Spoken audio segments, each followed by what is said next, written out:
Hello साथियों, नमस्कार। मैं अनुभव आप सभी का स्वागत करता हूं आपके और हमारे YouTube channel important topics academy पर। साथियों, जैसा कि आप सभी को पता ही है कि हमारे द्वारा UP triple SSC previous year questions की सीरीज चलाई जा रही है, जिसमें इस सीरीज में अब तक मैम ने आपको प्राचीन भारत और मध्यकालीन भारत के सभी प्रीवियस ईयर क्वेश्चंस कराए हैं। उसी क्रम में साथियों, मैं अनुभव आपको आज उससे आगे बढ़ते हुए आधुनिक भारत के क्वेश्चंस की श्रृंखला से शुरुआत करने जा रहा हूं। अब आधुनिक भारत और आगे का कुछ पोर्शन मैं कराऊंगा, काफ़ी कुछ ma'am current affair and other कुछ पोर्शन मैम कराएंगी। आप सभी लोगों से निवेदन है कि आप लोग हमसे जुड़े रहें, क्योंकि हम आपको यूपी ट्रिपल एसएससी से रिलेटेड सभी एजुकेशनल सामग्री आपको यहाँ इस प्लेटफॉर्म पर प्रोवाइड कराने की भरपूर कोशिश कर रहे हैं। और आगे आगे आप लोगों के सहयोग के साथ जैसे जैसे आप लोग हमारा सहयोग देंगे, हम मोटिवेट होंगे। हम उम्मीद करते हैं कि हम अपनी तरफ से हर संभव वो कोशिश करेंगे कि यूपी ट्रिपल एस सी के एग्ज़ाम से संबंधित आपको कोई कोर्स ना खरीदना पड़े। आपको कहीं से भी अपना पैसा वेस्ट करने के बजाय या कहीं भी पैसा इन्वेस्ट करने के बजाय आप जो है निःशुल्क सभी सामग्री को इसी प्लेटफॉर्म पर पा सके। तो साथियों, हम शुरुआत करने जा रहे हैं आज आपके साथ इस आधुनिक भारत की, जिसमें सबसे पहले यूरोपियन आगमन के ऊपर और पुर्तगाली डच आगमन जो विदेशी आगमन हुआ था उसके प्रीवियस ईयर क्वेश्चन होंगे। और साथ ही इसी क्रम में हम कंप्लीट सभी प्रीवियस ईयर क्वेश्चन आपको करा देंगे, सभी सब्जेक्ट के सभी टॉपिक्स के। तो ठीक है साथियों, बस आपसे एक छोटा सा विनम्र निवेदन, अपना छोटा सा प्यार देकर इस छोटे से यूट्यूब चैनल पर एक सब्सक्राइब बटन क्लिक करके अपना थोड़ा प्यार दे, थोड़ा सहयोग दे। आपका सहयोग ही हमारा मोटिवेशन है। तो आइए शुरू करते हैं। क्वेश्चन है साथियों कि वर्ष 2012 में, माफ़ कीजिएगा 2012 कहाँ से मेरे माइंड में आ गया। क्वेश्चन है कि वर्ष में ईस्ट इंडिया कंपनी के जहाज़ों ने सूरत के पास स्थित सवाली एस्चुरी में पुर्तगालियों का पराजित किया था। तो साथियों, ऑप्शन 1609, 1610, 1612, 1618। तो साथियों, सवाली में जो पराजित किया था सूरत के पास में अंग्रेजों ने पुर्तगालियों को, तो साथियों ये किया था 1612 में। 1612 में इन्होंने पराजित किया था और बेस्ट नामक कैप्टन के अंडर में किया था। और इसी के आधार पर इनकी पहली फैक्ट्री सूरत की जो बनी थी, इसी आधार पर बनी थी कि इन्होंने अपना मुगलों को ये दिखाया था कि हाँ, हम में ताकत है, हम व्यापार कर सकते हैं और अपना शासन भी बना सकते हैं समुद्री तटों के आसपास। तो उस इससे इनसे प्रभावित होकर 1613 में इनको सूरत में फैक्ट्री बनाने का, जो अपना स्थायी फैक्ट्री बनाने का मौका मिला था, इसी के आधार पर मिला था। और 1612 में बेस्ट बेस्ट ने यहाँ पर सवाली एस्चुरी के पास पुर्तगालियों को हराया था।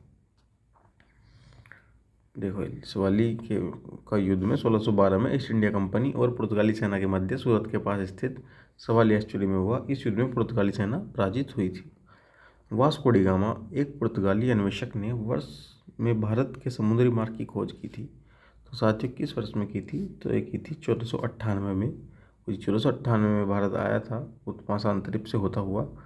और साथियों, आपको पता है उसके बाद यहाँ से जितना भी वो सामग्री लेके गया, मसाले लेकर गया, उससे इसने 60 गुना लाभ कमाया। दक्षिण भारत के किस राजा ने वर्ष 1741 में कोलाचेल की लड़ाई में डच ईस्ट इंडिया कंपनी को परास्त किया?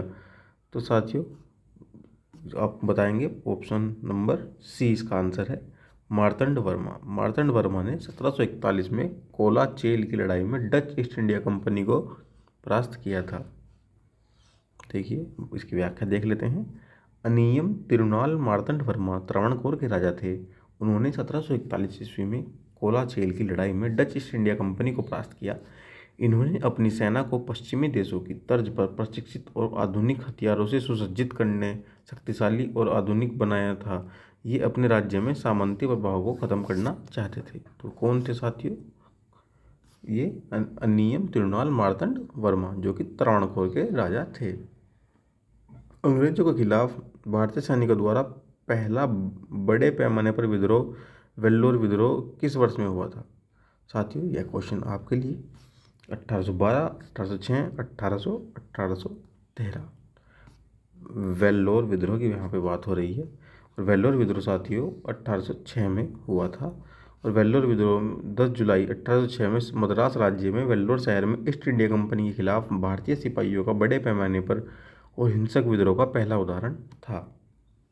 ठीक है साथियों, जिसमें 200 ब्रिटिश सैनिक मारे डाले गए थे। तो वेल्लोर विद्रोह जो हुआ था 1806 में हुआ था। साथियों, सभी प्रीवियस ईयर क्वेश्चंस आपके लिए काफ़ी महत्वपूर्ण हैं, क्योंकि कभी भी यूपी ट्रिपल एस सी अपने प्रीवियस ईयर क्वेश्चन से सीधा सीधा क्वेश्चन पूछ लेता है। और ये क्वेश्चन आपको दूसरों से आगे लीड कराएंगे। जब आपको इनको जल्दी से समय के साथ करेंगे तो आपके पास और क्वेश्चन करने का समय होगा और आप दूसरों से आगे होंगे, और आपका क्वेश्चन भी, आपका जो अपने मार्क्स का क्राइटेरिया है वो भी बढ़ेगा। तो इस तरह के क्वेश्चन करने से आपको डबल मोटिवेशन मिलता है। किस वर्ष में ईस्ट इंडिया कंपनी ने रणजीत सिंह के साथ अमृतसर की पहली संधि पर हस्ताक्षर किए? तो किस वर्ष में किए थे साथियों? यह किए थे 1809 में। 1809 में 25 अप्रैल 1809 में अमृतसर की संधि रणजीत सिंह तथा अंग्रेजों के मध्य हुई थी। अंग्रेजों से मतलब ईस्ट इंडिया कंपनी के मध्य। इस संधि पर मेटकॉफ और रणजीत सिंह ने हस्ताक्षर किए। तो अंग्रेजों की तरफ से मेटकॉफ के और रणजीत सिंह जी के हस्ताक्षर हुए। संधि की शर्तों के अनुसार सतलुज नदी के दोनों राज्यों की सीमा मान लिया गया तथा सतलुज के पूरब के राज्य में अब अंग्रेजों के पास चला गया, और इसी समय लॉर्ड मिंटो प्रथम भारत का गवर्नर जनरल था। तो सतलज के पूरब का जितना भी हिस्सा था उस पर अब अंग्रेजों का राज मान लिया गया था, और लॉर्ड मिंटो 1809 के समय में भारत का गवर्नर जनरल था। बक्सर के युद्ध के बाद ईस्ट इंडिया कंपनी मुगल सम्राट को प्रतिवर्ष का भुगतान करने के लिए सहमत हुई। तो साथियों, जैसे कि बक्सर का युद्ध हुआ था तो उसमें मुगल कंपनियां 26 लाख रुपए का भुगतान करने के लिए तैयार हो गई थी। तो बक्सर का युद्ध 22 अक्टूबर 1764 में हुआ। तो बक्सर का युद्ध 22 अक्टूबर 1764 में हुआ। आप बताएंगे साथियों कमेंट बॉक्स में लिखा कि प्लासी का युद्ध कब हुआ था। इससे कुछ ही समय पहले हुआ था, आपको हिंट में बता दूं। पहले प्लासी हुआ, फिर बक्सर हुआ। तो बक्सर का युद्ध 22 अक्टूबर 1764 में अंग्रेजों तथा बंगाल के नवाब मीर कासिम, अवध के नवाब शुजाउद्दौला माफ़ कीजिएगा, और बंगाल के नवाब मीर कासिम, अवध के नवाब शुजाउद्दौला एवं मुगल सम्राट शाह आलम तृतीय की संयुक्त सेना के मध्य हुआ। इस युद्ध में सेनापति हेक्टर मुनरो के नेतृत्व में अंग्रेज विजयी हुए। तो अंग्रेजों का नेतृत्व कौन कर रहा था? सेनापति हेक्टर मुनरो। यह क्वेश्चन काफ़ी बार आ जाता है, तो इसलिए साथियों व्याख्या भी में जो आपको जो बताऊं तो उस पर भी ध्यान दीजिएगा, आपका क्वेश्चन वहाँ से भी बन सकता है। 1765 को इलाहाबाद की प्रथम संधि के तहत अंग्रेज प्रतिवर्ष 26 लाख रुपए मुगल सम्राट को देने के लिए सहमत हुए। ठीक है साथियों, निम्न में से कौन सा पुर्तगाली उपनिवेश नहीं था? तो ये आपका ऑप्शन बम्बई, मछलीपट्टनम, हुगली, चोल। तो साथियों मछलीपट्टनम जो कि जगह है यह पुर्तगालियों का उपनिवेश नहीं थी। मछलीपट्टनम पुर्तगाली उपनिवेश नहीं था, जबकि यह डचों का उपनिवेश था। अन्य सभी पुर्तगाली उपनिवेश थे। यहाँ पर कुछ पुर्तगाली उपनिवेश दिए गए हैं, जैसे दीव, दमन, बेसिन, बॉम्बे, गोवा, कन्नौर, कालीकट, कोचीन, कोलंबा, गेले, सतारा, ट्रिकमेल, नागपट्टनम आदि। साथियों ये प्रीवियस ईयर क्वेश्चन आपको ये भी बताते हैं कि आपको इन क्वेश्चन के साथ साथ इसके इधर गिधर भी अपनी पुस्तकों में देखना है। आपने अपने जो नोट्स तैयार किए हुए होंगे, आपने अपना जो भी आप बुक से पढ़ रहे हैं किसी से, तो जैसे आपने क्वेश्चन देखा कि मछली ये उपनिवेश के बारे में पूछा गया है पुर्तगाली, तो साथियों आपको खुद से इसलिए एक्टिव हो जाना है कि मछलीपट्टनम अगर इसने पूछा है तो मैं इसके और भी उपनिवेश देख लूँ। जब ये देख लूँ कि ये सबसे पहले पुर्तगाली होगी, सबसे पहले फैक्ट्री कहाँ लगी थी, सबसे पहला कारखाना क्या था, इनका मुख्यालय कहाँ था, इस तरह के क्वेश्चन आपको साथ में जरूर देख लेने चाहिए, ताकि खुद से होता क्या है कि आपका सभी कुछ कवर होता चले, ना कि सिर्फ एक क्वेश्चन। भारत में काजू का प्रथम परिचय किन लोगों ने कराया? तो साथियों भारत में काजू का प्रथम परिचय जो कराया था वह पुर्तगाली लोगों ने कराया था। तो पुर्तगालियों ने भारत में सर्वप्रथम इसका परिचय कराया था। और भारत में तंबाकू, मूंगफली, आलू, लाल मिर्च, मकई, टमाटर, शकरकंद, चीकू, काजू, अमरूद, पाइनएप्पल और शरीफा इत्यादि पुर्तगालियों के द्वारा ही भारत में लाए गए हैं। तो काफ़ी कुछ इन्होंने हमको दिया है। साथियों आधुनिक समय में तो हम जितने भी ज़्यादातर चीज़ों का इस्तेमाल कर रहे हैं अपने भौतिक दुनिया में, शायद लगता है ज़्यादातर इन्होंने ही लाए हैं भारत में। इसके अलावा भारत में पहली बार प्रिंटिंग प्रेस का प्रयोग तथा जहाज निर्माण उद्योग पुर्तगालियों की ही देन है। तो प्रिंटिंग प्रेस भी यही लोग लाए। पहली डेनिश ईस्ट इंडिया कंपनी ने अपना परिचालन किस वर्ष में शुरू किया? तो पहली डेनिश ईस्ट इंडिया कंपनी ने अपना परिचालन शुरू किया साथियों 1616 में। 1616 अंग्रेजों के बाद डेनिश 1616 में भारत में आए। 17 मार्च 1616 को उन्होंने डेनिश ईस्ट इंडिया कंपनी की स्थापना की। तंजौर जिले के त्रावणकोर में 1620 में उन्होंने अपनी पहली फैक्ट्री स्थापित की। तो पहली फैक्ट्री कहाँ? तंजौर जिले के त्रावणकोर में 1620 में डेनिशों ने स्थापित की। इसके बाद बंगाल के श्रीरामपुर में 1676 ईस्वी में दूसरी फैक्ट्री स्थापित की। तो 1745 में इन्होंने अपनी सभी फैक्ट्रियाँ ब्रिटिश कंपनियों को बेच दी और भारत से चले गए। बक्सर के युद्ध के बाद किस जगह के नवाब ने इलाहाबाद और कड़ा को मुगल सम्राट को सौंप दिया, जो ब्रिटिश सैनिकों के संरक्षण के अंतर्गत आया था? बक्सर का युद्ध आपको ऊपर आया था कि कब हुआ था, तो यहाँ भी आ गया है बक्सर का युद्ध। और 22 अक्टूबर 1764 में मीर कासिम तथा हेक्टर मुनरो के नेतृत्व वाली अंग्रेजी सेना के बीच लड़ा गया। मीर कासिम पराजित हुआ, हेक्टर मुनरो की सेना विजयी हुई। इस युद्ध में मीर कासिम युद्ध भूमि से भाग गया, जबकि सुजाउद्दौला एवं शाह आलम द्वितीय ने आत्मसमर्पण कर दिया था। 12 अगस्त 1765 को क्लाइव ने अवध के नवाब सुजाउद्दौला और मुगल सम्राट शाह आलम द्वितीय के साथ इलाहाबाद की प्रथम संधि की। कब? 12 अगस्त 1765 को इलाहाबाद की प्रथम संधि हुई। और यह संधि में ये हुआ कि अवध के नवाब से इलाहाबाद एवं कड़ा के जिले लेकर मुगल सम्राट को दे दिए जाएंगे। कंपनी 26 लाख वार्षिक पेंशन मुगल सम्राट को देगी। मुगल सम्राट बंगाल, बिहार और उड़ीसा की दीवानी कंपनी को प्रदान करेगा। तो यह इसमें मुख्य शर्तें रखी गई थी। वास्को डी गामा किस वर्ष कालीकट में उतरा? आपको पता होना चाहिए, पहले भी क्वेश्चन आया हुआ है। 1498 में कालीकट पर वास्को डी गामा उतरा। आइए दोस्तों, विदेशी आगमन से यही क्वेश्चन अभी तक इस बुक के माध्यम में बताया गया कि यही क्वेश्चन बने हैं।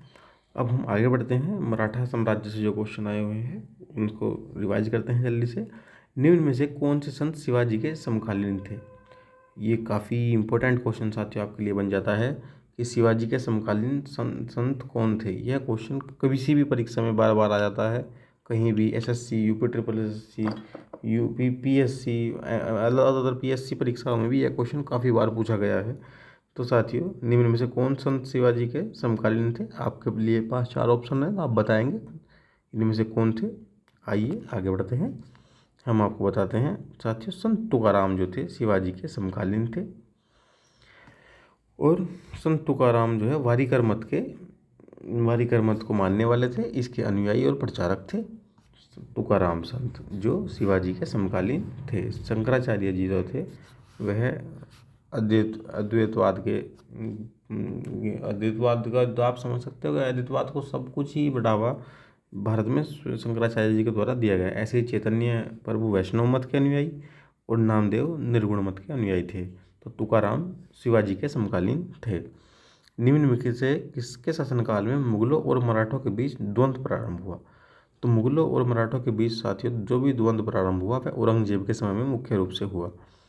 तो 1657 में मराठा शासक शिवाजी और मुगल बादशाह औरंगजेब का पहली बार मुलाकात हुई, जब अहमदनगर तथा चुन्नार पर उन्होंने आक्रमण किया। इस संघर्ष में शिवाजी को पीछे हटना पड़ा था। स्वतंत्र राष्ट्र मैसूर, बंगाल, पंजाब, अवध। तो जितने भी राष्ट्र स्वतंत्र रहे हैं उन सभी के बारे में प्रीवियस ईयर क्वेश्चन है कि रानी लक्ष्मीबाई का विवाह झांसी के निम्नलिखित में से किस राजा से हुआ था? शायद आप बचपन से अपनी किताबों में पढ़ते आ रहे हो। गंगाधर राव, यही इसका ऑप्शन आंसर है कि रानी लक्ष्मीबाई का विवाह 14 वर्ष की आयु में 1842 में 40 वर्ष के गंगाधर राव नेवालकर से हुआ था। ये 14 वर्ष की थी और ये 40 वर्ष के थे, जो झांसी के तत्कालीन महाराज थे। रानी लक्ष्मीबाई का जन्म काशी में एक मराठा ब्राह्मण परिवार में हुआ था। सिराजुद्दौला किस युद्ध में अंग्रेजों से पराजित हुआ था? तो नवाब सिराजुद्दौला साथियों आपको पता होना चाहिए कि यह प्लासी के युद्ध में अंग्रेजों से पराजित हुआ था। तो प्लासी का युद्ध में आपको पूछा था ऊपर क्वेश्चन, तो अभी मैं बता देता हूँ कि प्लासी का युद्ध 1757 में हुआ था और सिराजुद्दौला वह अंग्रेजों के मध्य हुआ था। आप बताएंगे कि इसमें अंग्रेजों का सेनापति कौन था? जिस तरीके से बक्सर के युद्ध में अंग्रेजों का सेनापति हेक्टर मुनरो था, तो इसमें कौन था? बक्सर का युद्ध हुआ था साथियों 1764 में। मीर कासिम, सुजाउद्दौला, शाह आलम द्वितीय का त्रिगुट वह अंग्रेज इनके सामने थे। वांडीवास युद्ध, यह साथियों इम्पोर्टेंट युद्ध है यह हुआ था फ्रांसीसी और अंग्रेजी सेना के मध्य 1760 में। उपरोक्त तीनों युद्ध में अंग्रेजी विजय हुए। श्रीरंगपट्टनम का ऐतिहासिक शहर, जिसे टीपू सुल्तान और उसके पिता हैदर अली की कब्रों का घर माना जाता है, वह निम्नलिखित में से किस शहर से लगभग 15 किलोमीटर की दूरी पर स्थित है? तो श्रीरंगपट्टनम का वह ऐतिहासिक शहर साथियों, ये आपके सामने है ऑप्शन। और इसमें आपको पता ही है कि टीपू सुल्तान का मुख्य क्षेत्र मैसूर था, तो इसका आंसर होगा साथियों मैसूर। टीपू सुल्तान की हत्या 1799 में अंग्रेजों द्वारा श्रीरंगपट्टनम में कर दी गई थी और टीपू सुल्तान और उसके पिता हैदर अली की कब्र श्रीरंगपट्टनम में स्थित है। यह मैसूर से 15 किलोमीटर दूरी पर स्थित है। टीपू सुल्तान को मैसूर के शेर के रूप में जाना जाता है। साथियों, आप सभी से एक फिर से निवेदन, अगर आपको ये क्लास अच्छी लग रही है, आपको लगता है कि आपको इनसे फ़ायदा मिल रहा है, तो प्लीज़ साथियों सब्सक्राइब बटन पर क्लिक करना ना भूलें और हमारे साथ ऐसे ही जुड़े रहें। टीपू सुल्तान कहाँ का शासक था? तो टीपू सुल्तान साथियों शासक था कहाँ का था? आप बताएंगे? मैसूर का। आई थिंक मैसूर का, मेरा मानना तो यही है। आपका देखते हैं क्या होगा। तो टीपू सुल्तान फतेह अली टीपू हैदर अली का पुत्र था तथा मैसूर का शासक था। अंग्रेजों से युद्ध के दौरान हैदर अली की मृत्यु के बाद टीपू सुल्तान मैसूर का शासक बना, जो अपने पिता की भांति योग्य व पराक्रमी था। टीपू की मृत्यु चतुर्थ आंगल मैसूर युद्ध के दौरान 1799 में हुई थी। तो चतुर्थ आंगल मैसूर युद्ध कब हुआ था? 1799 में। तो इसका मतलब है कि आपको चारों मैसूर युद्ध के नाम, आंगल मैसूर युद्ध की तारीखें नहीं, सन आपको पता होना चाहिए। ब्रिटिश शासन को भारत से उखाड़ फेंकने के लिए इनमें से किसने फ्रांसीसियों की मदद मांगी थी? तो आपके सामने ऑप्शन संभाजी, हैदर अली, शिवाजी, टीपू सुल्तान। तो साथियों, एक स्वतंत्रता का वृक्ष लगाया था। एक क्वेश्चन आता है कि निम्न में से स्वतंत्रता का वृक्ष किसने स्थापित किया? तो उसी से जुड़ा हुआ यह भी क्वेश्चन है। और साथियों, इसमें आपको पता होना चाहिए कि टीपू सुल्तान के द्वारा भारत से अंग्रेजों को उखाड़ फेंकने के लिए फ्रांसीसियों से मदद मांगी गई थी। इसने जैकोलिन क्लब को भी जो ज्वाइन किया था, वही सब इसमें नीचे भी लिखा हुआ है कि टीपू सुल्तान फ्रांसीसी क्रांति में रुचि दिखाई इसने और श्रीरंगपट्टनम में स्वतंत्रता का वृक्ष लगाया, एक नींव लगाई कि हाँ अब हम स्वतंत्र होंगे अंग्रेजों से। वह जैकोबिन क्लब का सदस्य बना, जिससे कि फ्रांसीसी प्रभावित होकर इनका सहयोग करें। तो जैकोबिन क्लब का सदस्य बना, स्वतंत्रता का वृक्ष लगाया तथा अंग्रेजों को भारत से उखाड़ फेंकने के लिए नेपोलियन से सहयोग की मांग की। तो क्वेश्चन ये बन सकता है कि नेपोलियन से सहयोग किसने मांगा था? तो यह मांगा था टीपू सुल्तान ने। श्रीरंगपट्टनम की लड़ाई में अंग्रेजों ने किसे पराजित किया? तो श्रीरंगपट्टनम की लड़ाई में साथियों अंग्रेजों ने पराजित किया, आप बताएंगे? तो इसका आंसर है साथियों टीपू सुल्तान। टीपू सुल्तान को 1792 में श्रीरंगपट्टनम में उन्होंने पराजित किया और श्रीरंगपट्टनम की लड़ाई में अंग्रेजों से टीपू सुल्तान पराजित हुआ। श्रीरंगपट्टनम की संधि 1792 में हुई। इस संधि में टीपू सुल्तान अंग्रेजों को अपने राज्य का आधा भूक्षेत्र तथा मराठा और निजाम को भी कुछ भाग देना पड़ा। अंग्रेजों ने युद्ध क्षति के रूप में 3 करोड़ रुपए मांग की धनराशि न दे पाने के कारण इसके 2 पुत्रों को बंधक बनाया। 1799 में आंगल मैसूर चतुर्थ में टीपू सुल्तान युद्ध में शहीद हो गया तथा वंडियार वंश के 1 या 2 वर्षीय बालक कृष्णराज को राजा बनाया गया और उस पर वेलेजी ने सहायक संधि थोप दी। तो इसमें कई क्वेश्चन साथियों आपके साथ हो गए कि 1792 का जो थर्ड आंगल मैसूर युद्ध था, उसमें इसने अंग्रेजों ने टीपू को हराया था। उसके अलावा चतुर्थ युद्ध हुआ वो 1799 में हुआ। उसके अलावा क्वेश्चन कि इसके बाद किसका वहाँ पर शासन आया? दोबारा से लौटकर वांडियार वंश का शासन आया और उसके बालक कृष्णराज को राजा बनाया गया, जिसकी उम्र 1 या 2 वर्ष थी, और लॉर्ड वेलेजी ने फिर उसके ऊपर सहायक संधि थोप दी। निम्न में से कौन अवध का प्रथम नवाब था? तो आप बताएंगे कि अवध का प्रथम नवाब साथियों इनमें से कौन था? तो आपको पता होना चाहिए कि सआदत खान ने मुगल साम्राज्य से अलग होकर प्रथम नवाब ने आपको अवध का घोषित किया था। तो अवध के प्रथम नवाब सआदत अली खान तथा अंतिम नवाब वाजिद अली शाह थे। इनमें से किस लड़ाई में अंग्रेजों ने बंगाल के नवाब सिराजुद्दौला को हराया था? तो साथियों, कौन सी लड़ाई में सिराजुद्दौला को हराया था? मैं आपको पहले बता चुका हूँ, प्लासी की लड़ाई में अंग्रेजों ने सिराजुद्दौला को हराया था। प्लासी का युद्ध कब लड़ा गया? पता है आप सभी को, 1757 में प्लासी का युद्ध लड़ा गया। प्लासी की लड़ाई अंग्रेजों और किसके बीच में लड़ी गई? तो प्लासी की लड़ाई साथियों अंग्रेजों और नवाब सिराजुद्दौला के बीच लड़ी गई। तो देख सकते हैं आप कि यह क्वेश्चन कितना महत्वपूर्ण आपके लिए हो जाता है, ज़्यादा बार बार क्वेश्चन यहीं से पूछे जा रहे हैं। अंग्रेजों की आर्थिक एवं सामाजिक सांस्कृतिक नीतियाँ क्या थी साथियों? तो क्वेश्चन यहाँ से बन जाता है, इसलिए आप पढ़ लीजिए। किस सन में ब्रिटिश सरकार ने भारत में सरकार की संरचना में कुछ सुधार की घोषणा की, जिन्हें मार्ले मिंटो सुधार के रूप में जाना जाता है? तो साथियों भारत में मार्ले मिंटो सुधार कब आया? तो मार्ले मिंटो सुधार साथियों आया भारत में 1909 में, है ना साथियों? शायद देख लूँ मैं भी, हाँ यस, 1909 में मार्ले मिंटो सुधार आया। और जब ये दोनों भारत के सचिव और भारत के गवर्नर जनरल के रूप में कार्य कर रहे थे। 1909 ईस्वी में भारत शासन अधिनियम को भारत सचिव और वायसराय के नाम पर मार्ले मिंटो सुधार भी घोषित किया गया। तो मार्ले उस समय भारत के सचिव थे और भारत के वायसराय थे उस समय मिंटो। तो 1909 में इसको लाया गया। इस एक्ट के तहत केंद्रीय व प्रांतीय विधानमंडल के आकार एवं शक्ति में वृद्धि की गई। मुस्लिमों को पृथक निर्वाचन दिया गया। इसके परिणाम स्वरूप हिंदू मुस्लिम एकता में दरार पड़ गई, जो कि कालांतर में भारत के विभाजन का आधार बनी। ईस्ट इंडिया कंपनी ने किस वर्ष में कलकत्ता में सर्वोच्च न्यायालय की स्थापना की थी? तो कलकत्ता में सर्वोच्च न्यायालय की स्थापना साथियों ईस्ट इंडिया कंपनी ने जो की थी वह की थी साथियों कलकत्ता में सर्वोच्च न्यायालय की स्थापना। मुझे शायद आई थिंक मैं देख लूँ साथियों एक बार, क्योंकि कोई भी गलत क्वेश्चन आप बताने के बजाय है हम उसको देख लें।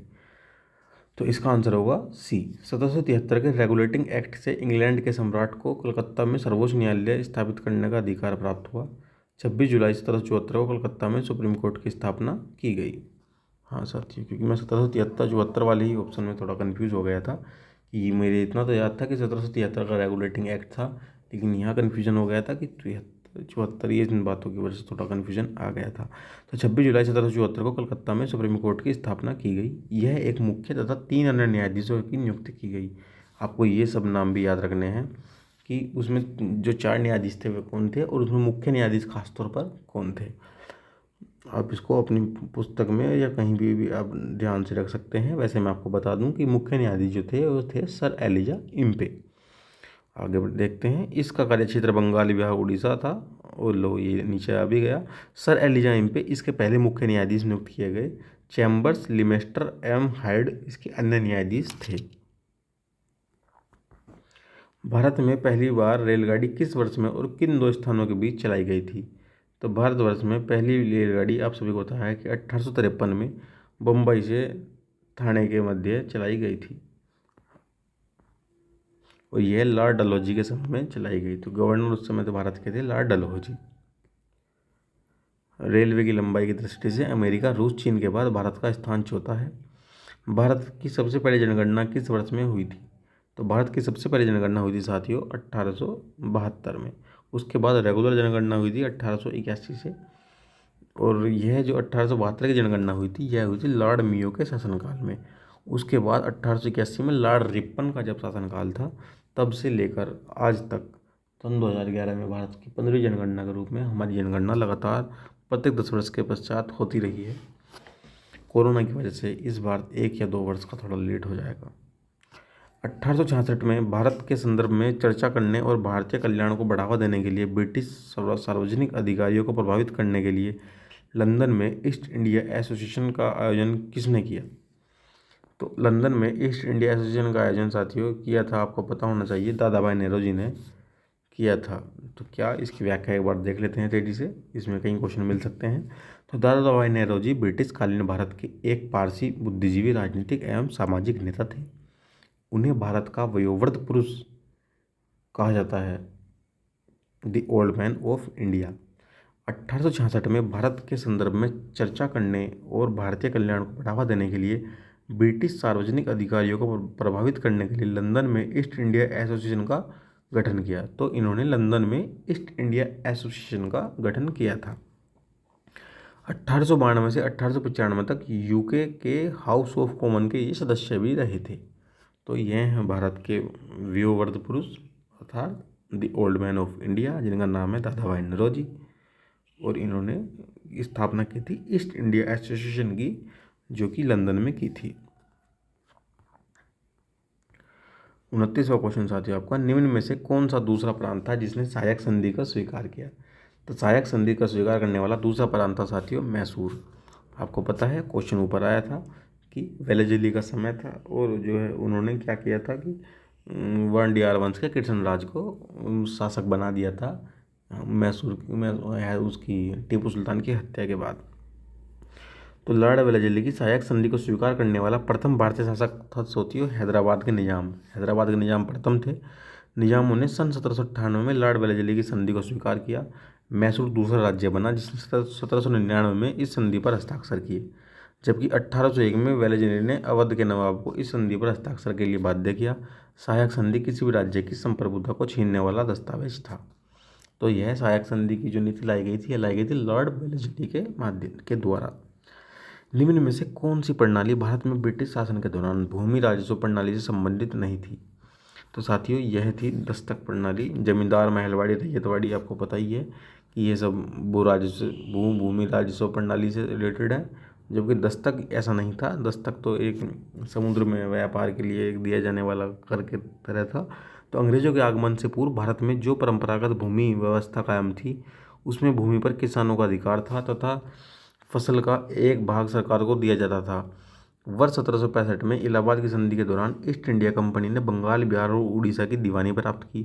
यद्यपि 1771 में ईस्ट इंडिया कंपनी ने भारत में प्रचलित पुरानी भू राजस्व प्रणाली को जारी रखा, परंतु कंपनी ने भू राजस्व की दरों में वृद्धि कर दी। मुख्य रूप से अंग्रेजों ने भारत में 3 प्रकार की भू राजस्व पत्तियाँ लागू की।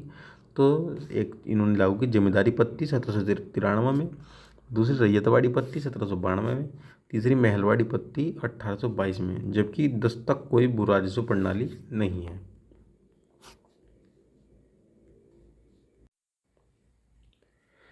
ठीक है साथियों, तो फिर आज इन्हीं 30 क्वेश्चन के साथ आपकी क्लास को हम समाप्त करते हैं। साथियों साथ में आपको मैं एक चीज़ और बता दूं कि शायद मुझे मैम के द्वारा बताया गया कि 4 क्वेश्चन पिछली क्लास में मध्यकालीन भारत के रह गए हैं। तो मैं अगली क्लास में आपको उन 4 क्वेश्चन को सबसे पहले कवर करा दूंगा। और इसी के साथ साथियों ये 30 क्वेश्चन आगे हैं, आगे से मैं सिक्वेंस वाइज आपके क्वेश्चन की संख्या बढ़ा दूंगा। आप कहेंगे तो मैं आपको पर वीडियो में 50 क्वेश्चन प्रोवाइड करा दूंगा, लेकिन आप कमेंट बॉक्स में लिखिए और बताइए। तो ठीक है साथियों, हमको बताइएगा कि आपको हमारी वीडियो क्लास कैसी लगी और आपको इसके अलावा जो भी हमसे चाहिए, जो भी हमको सामग्री आपको ज़रूरत है, आप हमको बताइए।